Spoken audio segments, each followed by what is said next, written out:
In March of 2011, a popular revolution began in Syria against the rule of Syrian dictator Bashar al-Assad.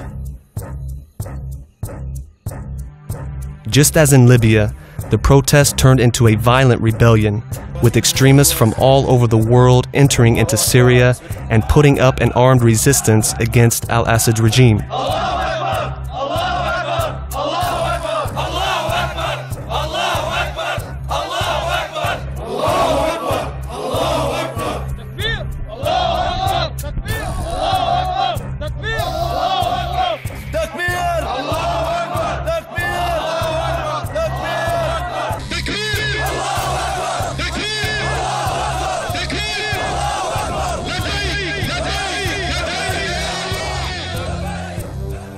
ولنقطعن رؤوسهم بالسيوف ولنجعلن الأرض والله تقذف جثثهم والله. لا رحمة للكفرة وخونة أبو بكر الصديق. ويحكم 5% سندوسكم في بقرنا. رسالة من أبو حفص. وين رحت؟ رسالة إلى الشعوب العربية المسلمة. بسم الله الرحمن الرحيم. إن الحمد لله ليس الحمد لكم يا عباد أمريكا وروسيا، يا خنتم الشعب السوري والمجاهدين. ألا تعلمون إن شعبا قادر أن يتحدى العالم كله؟ أنتم تضحكون علي. أين صواريخ ستريلا وإيجلا التي تقذف هذه الشياعات؟ أنتم خونة وخنتم الله والرسول. والله لنقاتل بالسيوف، لنقاتل بالبنادق، لنقاتل في الحجارة. والله إنا منتصرون ونقطع رؤوسكم بهذه السيوف. هذه بلاد الشام اللي وعد بها رسول الله.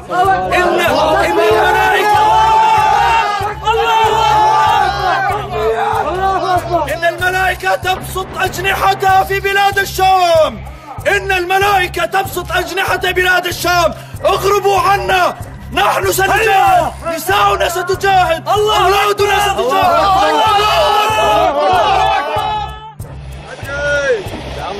سوريا جيش هوب helicopter shot down. خذايف وين؟ نحن وصلنا الطيارة تقريبا. Let's go get them. أنا؟ يلا.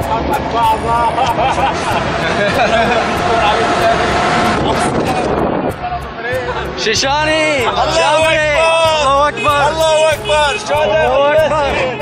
هذا كابتن.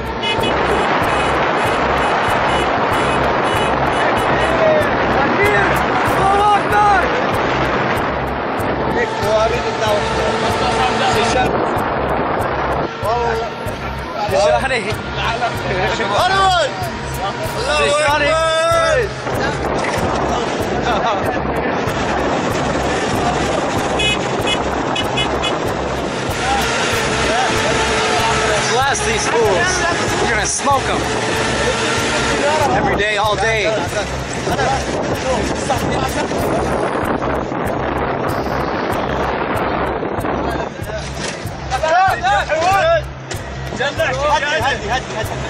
هدي عمالة هدي بتجنح الحالة شيشاني. مشان الضجة روحنا سموكم. هدي جد الطيارة انهزموا. تكبير! الله أكبر! تكبير! الله أكبر! هلوك! Bashar Assad, this is what's left of your Air Force. Bashar Assad, halas. Kusum Bashar Assad. Kusum Shabiha. Surya Jays. Kusum. Allahu Akbar. Your mother knows where you are? Yeah, alhamdulillah. What did she say about what you're doing? I remember I told my mother once, I told her I'm going on operation tomorrow. She said, make sure you're not at the back, go to the front. I'm saying, I don't think my mother loves me that much. No, I'm joking. Yeah, she must love me for to say that. You know, alhamdulillah, she understands. These different militant groups and extremists would soon unite under the banner of the so-called Free Syrian Army, also known as the FSA. Once again, the United States and its allies began to support and arm the rebels, just like in Libya, just like in Afghanistan. And if George Santayana's statement holds any truth, then be sure that this will eventually backfire once again against the United States. يعني نحن بشكل عام أخي نحن مسلمين، الشيء اللي بيجمعنا هو راية لا إله إلا الله محمد رسول الله، وخرجنا في سبيل الله. هذا شيء الجميع نجمع عليه إنه خرجنا في سبيل الله. لذلك أخي بنصنع مشان النصر، مشان بإذن الله يأذن لنا بالنصر، هو الإخلاص في النوايا. خرجنا في سبيل الله إذن لإعلاء كلمة الله ولتحكيم شرع الله في الأرض، ورفع هالراية رسولنا الكريم. وقت بيكون هالموضوع قول وفعل، إنه نحن خرجنا لإعلاء كلمة الله قول وفعل، ولا رفع راية الإسلام قول وفعل، هي وقتها بإذن الله بيكون بإذن الله أنا بظن النصر قريب. وبدك تقول لي إنه نتفرق؟ لا أخي، هذا الشيء بيجمعنا. نحن الشيء اللي بيجمعنا هو هالراية، وما رح ننتصر غير وقت بدنا نرفع. وبإذن الله هاليوم قريب، وترى شايفينه يوم عن يوم عم يقرب أكثر بكثير. وهون بس بدي أوجه رسالة صغيرة، بدي أقول لأمريكا ولدول الغرب الكافر كلهم، نحن بدأنا جهادنا هون بأرض الشام، وما رح ننتهي غير بأراضيكم. جهادنا بلش هون، وبإذن الله ما رح ينتهي جهادنا غير بأراضيكم، ولا ترتفع هالراي بإذن الله فوق البيت الأبيض بإذن الله تعالى. This is not a pro-Syrian film. This film does not support Syrian President Bashar al-Assad, nor those supporting him, nor those opposing and fighting him. Rather, it is a warning of what is to come and a wake-up call for all of those who are in deep sleep.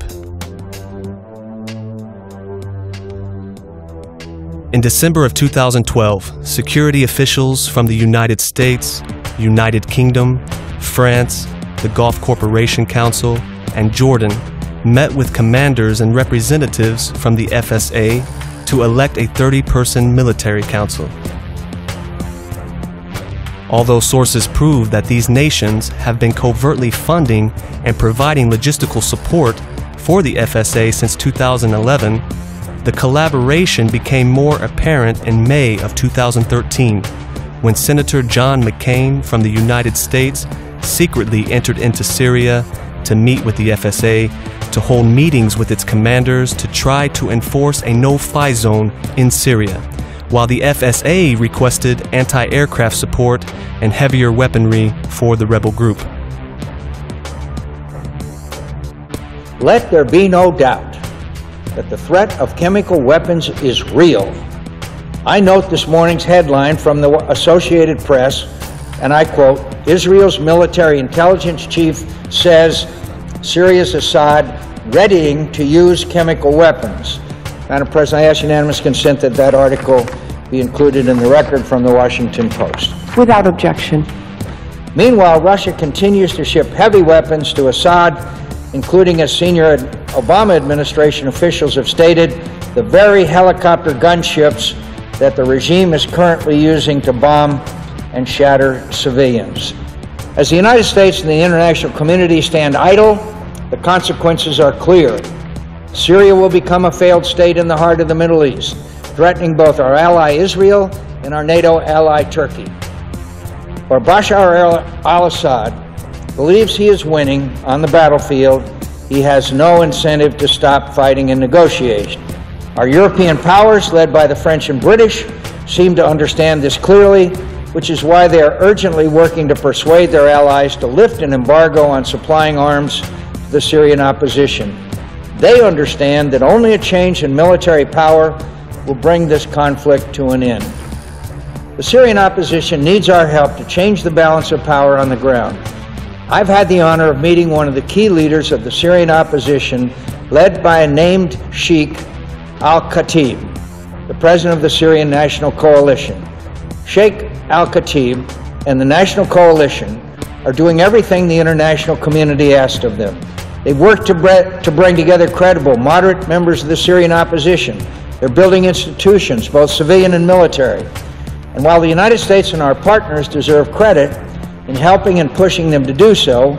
When the opposition coalition asked responsible nations for support, when they asked us to help them in coordinating the distribution of aid, governing the liberated areas, and ultimately forming a transitional government, when they ask us for this assistance, what have we done for them? Next to nothing.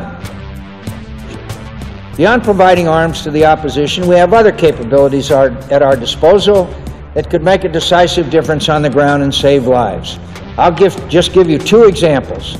NATO has deployed Patriot missiles batteries in Turkey that are capable of shooting down Syrian aircraft as far south as Aleppo. We could establish a limited no-fly zone using these systems, and believe me, after the first few Syrian aircraft are shot down, I doubt Assad's pilots will be lining up to fly missions anymore.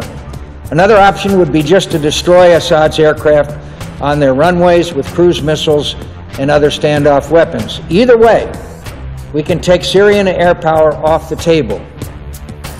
Later sources proved that the group Senator John McCain met with were responsible for kidnappings of Shia pilgrims. So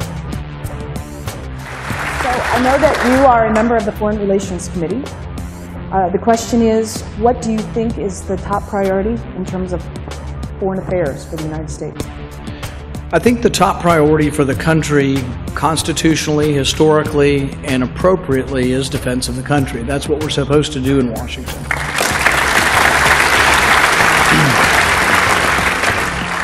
That being said, Reagan's motto was peace through strength. It wasn't war through strength. There are some, sometimes in our party, who mistake war for defense. And if you don't believe in eternal and perpetual war, it doesn't mean you don't believe in a strong national defense. And this is an important distinction. There are some in our party who wanted to give arms to Gaddafi, and then a year later wanted to give money to rebels to overturn Gaddafi. There's a certain inconsistency. I'm very worried about getting involved in a new war in Syria. And people say, well, Assad is such a bad guy. He is. But on the other side, we have Al-Qaeda and now Nusra. And then they say there are some pro-Western people, and they say, oh, we're going to vet them. Well, apparently we've got a senator over there had a picture taken with some kidnappers, so I don't know how good a job we're going to do vetting those who are going to get the arms. So there's two ironies you have to overcome if you want to get involved in the war in Syria. The first irony is you will be allied with Al-Qaeda. The second irony is most of the Christians are on the other side. So you may be arming Islamic rebels who may well be killing Christians. Does that make Assad a good person? No. I don't think there are any good people in this war. And there's some tragically innocent people who are going to be caught in the middle, but I just don't know that arming one side is going to make the tragedy any less. So I think we need to be careful and cautious.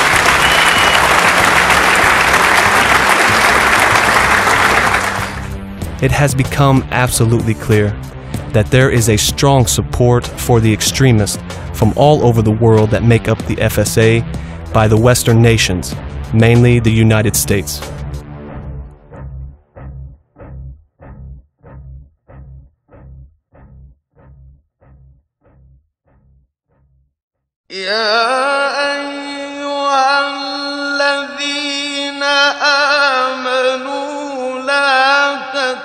تتخذوا اليهود والنصارى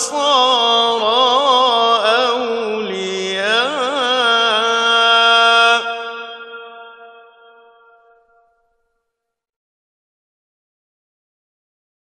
بعضهم أولياء بعض ومن يتولهم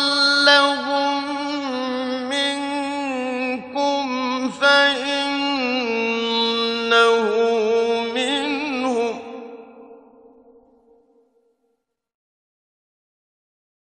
إن الله